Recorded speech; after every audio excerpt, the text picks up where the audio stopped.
So, if you want to include, guys, your common law partner, you have to submit documents to support na he or she is your like common law partner. He is your partner.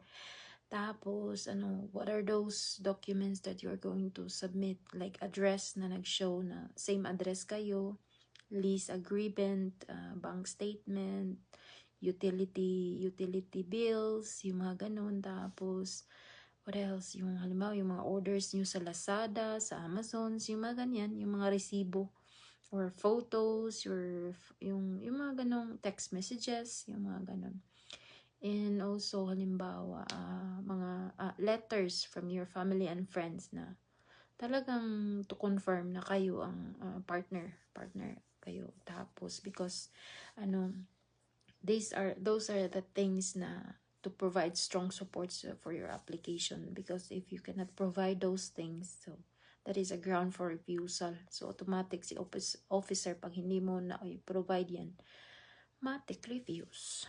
Ganun lang.